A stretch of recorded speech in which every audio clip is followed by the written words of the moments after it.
The Apple Watch Ultra is the best Apple Watch Apple has ever made. How many times can I say Apple in an opening video? Apple. But after having used the Apple Watch Ultra for a considerable amount of time now, I've come to the realization that you probably shouldn't buy an Apple Watch Ultra unless you fall under some of these categories. Let's get started. If you're not caught up with what I've said before about the Apple Watch Ultra, you can check out my video over there where I go over 5 things you should think about before buying an Apple Watch Ultra. But of course today we're talking about why you shouldn't buy one unless you qualify for some of these categories. And one of the ones is that you are very, very hard on the battery of your Apple Watch. See, towards the end of my ownership of the Apple Watch Series 7, I began to go to the gym daily, and this became an issue when I started doing 2 and 3 workouts per day because I would have to throw the Apple Watch on the charger towards the end of the day just before I went to the gym, or else it would die during one of my workouts. And I actually had that happen once and almost missed filling all 3 rings for the day. And I can imagine during November when I filled every single ring for every single day, my poor Apple Watch Series 7 would not have kept up. The Apple Watch Ultra, on the other hand, in my case, has already been through 3 workouts just yesterday, and it's currently sitting at 40% battery at 1 in the afternoon on the following day. This thing has consistently been a 2 and sometimes even 3-day battery life champion. So for those of you out there who want a long-running Apple Watch, this could very well be your answer. I've put it into low power mode twice and run it that way for an extended period of time, and you can barely eke out 4 days if you're really careful. However, the instant you start doing anything like workouts, you're back down to about 2 days, even in the low power mode. But for somebody who's genuinely trying to get a long-term Apple Watch where they don't want to worry about charging it every day, or for somebody who is, like me, killing them on a regular basis in the gym, yeah, it's probably a good investment. Another reason somebody may want to consider getting the Apple Watch Ultra is because of the larger display. Now, this could be because of poor eyesight for some older folks. This could just be because you want a bigger screen that's more of a computer on your wrist than the Apple Watch standards are, or big watch. I know I fell under that category for a little while. My old Apple Watch was the biggest you could get, and I still felt like it was kind of small. But yeah, it's a big screen. It's a very big screen and a very bright screen. So when it comes to visibility outdoors, I can actually happily see it even with my glasses off, though I do have to hold it a little closer to my face because my eyes suck. It's the biggest watch Apple's ever made, and it really shows because it doesn't really feel like anything that Apple's made previously, which is a good thing. But yeah, if you need a bigger display for any reason, and especially if you're going to be using it outdoors and you need that extra brightness on top of the larger display, yeah, you might also qualify. You might also qualify if you fall under any of the categories that Apple advertised: the swimming, or in this case, diving, the mountain climbing, or the extreme running. Those are all things that this would easily handle thanks to its extra durability. You have the very, very scratch-resistant sapphire crystal, which I'll talk about in a minute.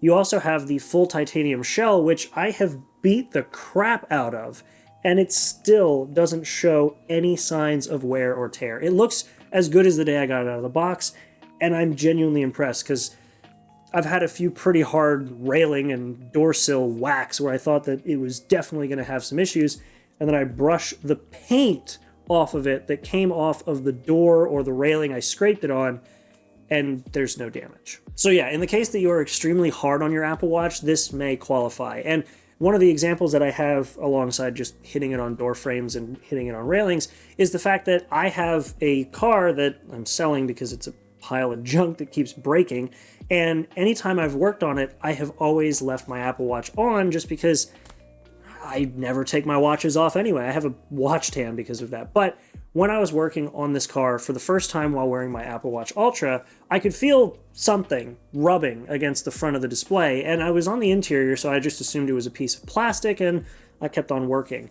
And only after I pulled my hand back and looked up where I was resting my wrist, or in this case, the screen of the watch, and I realized that it was a piece of metal that was actually part of one of the pedal assemblies that had just been scraping across the display. And courtesy of the Sapphire display, or the Sapphire display glass, there was no scratch, and you'd never guess that I had been rubbing it against a piece of sharp steel for a solid 5 minutes.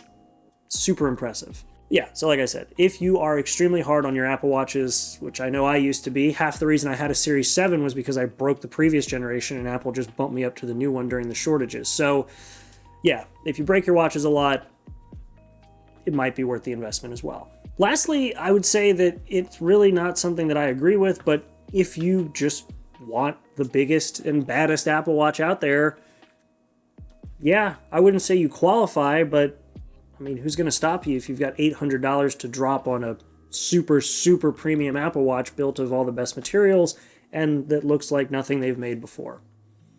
I don't agree with that, but, you know, I guess for people like me who are working out daily and can justify the battery life or beat the snot out of it or swim or dive or run in sand or go on mountain adventures, all of those, in my mind, qualify. And then, yeah, you've got the, big watch go burr, got money to burn kind of people. I don't think you qualify, but who's going to stop you? But when it comes to everyone else and their Apple Watch use cases, this is where the title of the video is going to be a little more relevant, because I feel like most people are never going to really reach or qualify for any of the reasons that this Apple Watch Ultra is around. And for most people, the basic Apple Watches, whether it be the SE or the Series 8, are perfectly fine. I mean, hell, even in some of the extreme scenarios, the basic Apple Watches still hold up just fine. My dad ran a freaking marathon wearing an Apple Watch SE, and yeah, the battery definitely showed that he ran a marathon, but aside from that, it kept up. GPS running, fitness app, and all that. It kept pace just fine. And honestly, for most people, an upgrade from one Apple Watch to another isn't super noticeable, because Apple has been iterating in such minute ways since the Series 5 that it really doesn't make much of a difference.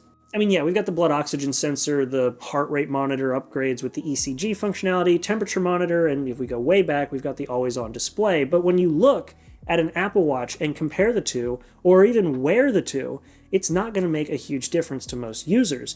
Hell, my mom has an Apple Watch Series 8 because her phone plan let her upgrade to one, but when she went from her Series 6 to her Series 8, and I asked her what she thought of it, she said that there wasn't much of a difference. And I believe that, because most people aren't going to pay attention to the small things that get added with each generation of the Apple Watch. At the end of the day, a smartwatch is still a tool, and what it comes down to is how each user ends up using that tool. For some people, they just want to watch. For other people, it's a computer on the wrist. And for some people, it's a fitness companion to the minuscule to the extreme degree. And what Apple does with each of their products is tries to, at least in some way, make those feel like they fit into those categories. And the last category for Apple to cover was the extreme scenarios for the people who really didn't feel like the basic Apple Watches could keep up.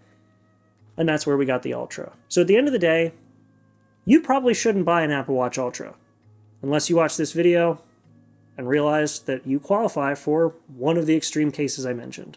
Either way, that's been it. Thank you all so much for watching this video. I hope you all enjoyed it. I tried to trim the fat off this video as much as possible. It's a fitness joke, get it, huh? But yeah, I'm trying to get my videos a little more streamlined, a little less stream of thought, and I'm trying to get them so that you get the most information right up front. If you like that kind of style of video, make sure to subscribe so you don't miss it. If you want to input something, leave some comments down below. I'm curious to see what you all think. Like would be appreciated, sub would be loved, and you guys are great. Thanks again for watching, and I'll see you all in the next video. Make sure to be there, and have a good one.